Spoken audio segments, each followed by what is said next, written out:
my voice, the way I exert myself, it it frames me because my voice is so monotonous. When I talk, I sound like I'm attacking the person. So my nemesis is myself. I really don't see any other outside factors that hurt me, to any degree that I would find worthy of putting it on the list. So I am my nemesis. What would be the consequences of a scientific discovery that extended the span of humans to 500 years? I really don't know. The only thing I understand that humans have done to the earth, because climate change has been disproven. There have been a lot of credible sources that have been saying that that's not true, that human involvement has not changed the environment enough for it to be weighed.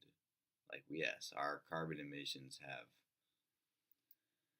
added some, but nowhere near enough for it to be important at all. And maybe resource exhaustion, maybe overpopulation, but I honestly don't know. That question is very powerful and it requires a lot more information than I have right now. So I don't know what the consequences would be. Would there be consequences? Perhaps. Fortunately, our humans are really good at being nice to the environment. They're good at banding together and being nice to the environment. I'm sure there are a couple of mega corporations that do things that hurt the environment, but there's so many variables to consider. That question is almost too difficult to answer. You'd need way more than I have. What's the worst and best thing about being male? The best thing is we don't get our periods. I mean, you knew that was coming. The fact that we don't get our periods, the fact that we don't have all that emotional bullshit with the periods and like it hurts and like it makes us all emotional. We don't get that, as you know. So, none of that pain. We're less likely to be raped. I mean, granted, that might just be a U.S. or first world country standard. Maybe in other countries that are less privileged, they would have a higher male rape rate, but generally it's the women, especially in trafficking. And all the sex industries, the women tend to be treated way less. They're treated like novelties. I wouldn't doubt it. So just pain and caste, you basically have to live in the first world country within society of rules. Because like in the movie Taken, when you get forced into that human trafficking, it changes. All those standards are different. And remember, the internet, most of it is the deep web. When it comes to the internet, most of it is the deep web. And most of the deep web is pornography. So you can just imagine what women are being put through in that. But that's outside of the realm that you're supposed to be in. When you get put into that realm as a woman, you're being neglected. So everybody hopes to stay outside of that shit. The best thing about being male, I think, is that we're not subject to as many emotional problems as you are. That's changing because, society is changing, but from a natural, like nature versus nurture, when it comes to the nurture part, we are put on the same platform. But when it comes to nature, male, if you're born male, you have different brain functions and different brain properties than if you're a female. Men and women are different, and their brains are different too. So I am not subject to the same shit you're subject to, but I've learned, like, my mind has some newly acquired weaknesses that make me more like you. So I'm sure I could answer those questions more in depth, but this is the morning, as you can tell. Like, you haven't heard my morning voice. voice. This is my morning voice, only a little bit less. When I first wake up and start talking, I sound like Hades from God of War. My computer keeps dimming and it's pissing me off.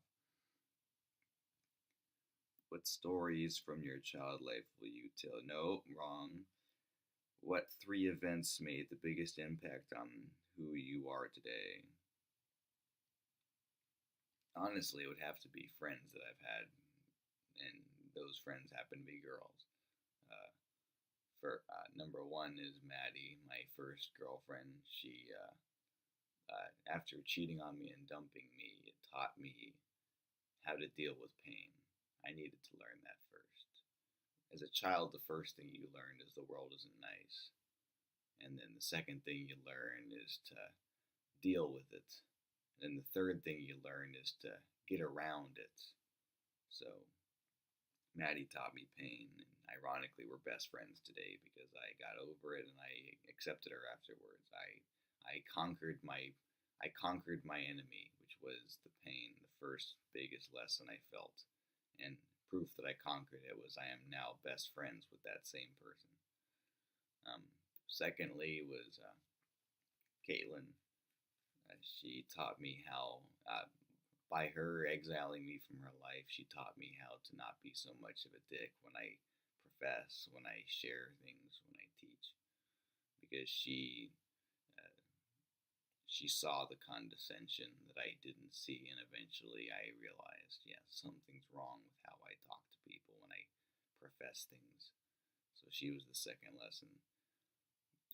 The third, I'm going to actually combine two people, Hannah and Sydney. Hannah taught me how to be nice when I'm socializing, how to say things that are pleasing to people, how to be more sensitive. If it wasn't for Hannah, you probably wouldn't like me, because Hannah literally taught me how to talk to women. And then Sydney just taught me, like, Sydney was a new threshold. Like, Maddie taught me pain. Sydney is teaching me pain now. But Sydney is teaching me a positive pain. Maddie taught me shock pain. Sydney is teaching me growing pain. She's teaching me how to get along with somebody and tolerate someone in your life who is not easy to get along with. But they give you what you don't want to lose. There is something to be gained from being their friend, and that's how I feel about Sydney. If you could level up in life just like in a video game, where would you put your next skill points? I don't know. I could tell you were trying with this one, but you were trying but didn't have a lot of data to go off of. I don't know. You'd have to like put life on a scale of 1 to 10. I don't think I'm old enough yet. I'm always making fun of people for being younger than me, and that's because I believe in the biological state of the older you are, the smarter you are, the more prepared you are. But I really don't know. All I know is that I'm learning a lot. I'm getting a lot of signs that I'm approaching that threshold, but really don't know. I would need way more variables than are available to me now. What state/city would you move to? I honestly do not care. My lifestyle is so in a cave that it would not make a single difference to me. The only thing that could change my life is having a girl in it, like face to face.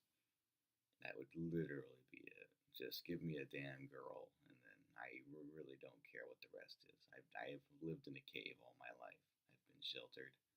I don't know what it means to be in a different city. It's all the same to me. Where have you traveled? I'm pretty sure I've been to every state, but I don't remember any of it because I didn't care when I was doing it, and I was too young to care. So, no. The only place I've gone to outside of the U.S. is Puerto Rico, and that place was retarded. No one could drive, and just my dad continuously reminding me that they don't pay taxes and that they're a really horrendous economy. Just realities of I don't know if Puerto Rico is a first world or a third world or even a second world. I don't know. Do I believe in ghosts, spirits, and demons? Here's the thing. I think I literally think atheists are the only ones that don't believe in spirits, if they do believe in anything at all. But um, as a Christian, we are supposed to believe in angels and demons. But a common mistake that Christians make is believing that you can contact a dead person's soul. That's a common mistake. When people die, you can't reconnect with their spirit. What ends up happening is if you go to a medium and try to conjure up a spirit, you're not going to be talking to a person. You're going to be talking to a demon masquerading as a person. And the reason they do that is because the demon doesn't want you to rely on the Lord. The demon wants you to be able to try to rely on that dead soul for questions rather than the Lord. Literally, it just comes down to that. We humans may not consider it much, but the Lord considers it serious if you don't go to Him for help. If you go to, like, supernaturally, like you're gonna go to the Lord for help, or you're gonna go to your counselor for help with school stuff. You're gonna go to your counselor. Okay, the Lord's not gonna help you with that, but the Lord allows you to go to a counselor to get help. Okay, you use the counselor to get help, or the Lord uses the counselor to give you help.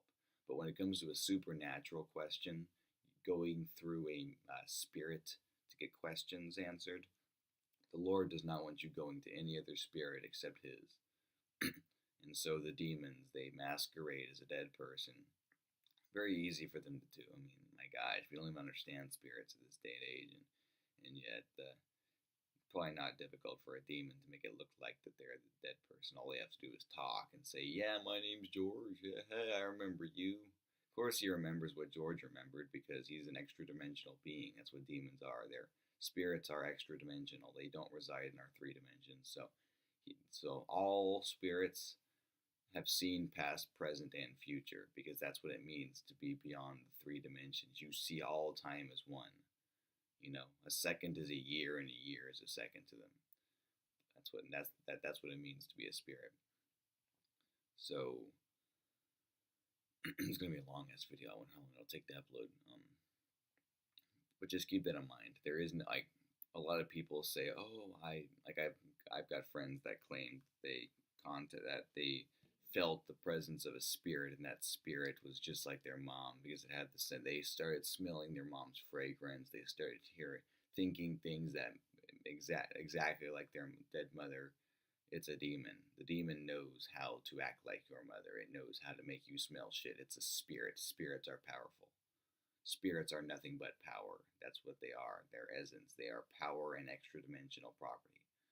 So you know that's what I've grown to understand. I've looked at a lot of sources, and in the Bible has one unusual instance where Saul contacts Samuel's deceased spirit. That's the only time in existence, because that was used to fulfill a purpose. The Lord had the whole thing under control, and Saul wanted to contact Samuel's dead spirit. So the Lord allowed Samuel to reconnect with Saul because it was for his purpose. A demon would not have been able to do that. Demons do not believe in doing the Lord's work. The Lord believes in doing the Lord's work, and the people that follow Him. But that's it. So the fact that the Lord's work was done, and it was through a spirit, that was the only instance in history where a person contacted a deceased spirit, and it actually came up to be a human, because the Lord ordained it. That was the one time that occurred. But nowadays, the Lord is not involved the same way anymore. The Old Testament ways are gone. And by ways, I mean the ways the Lord interacts with His people. So, just angels and demons exist. Demons will impersonate deceased human spirits because they want you to rely on the spirit rather than on God. So,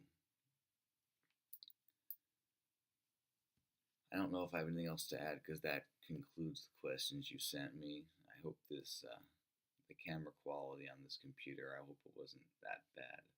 But I looked at my phone's camera, and it appeared the quality was better. So we'll see. Say 15 minutes, guys. Dang it.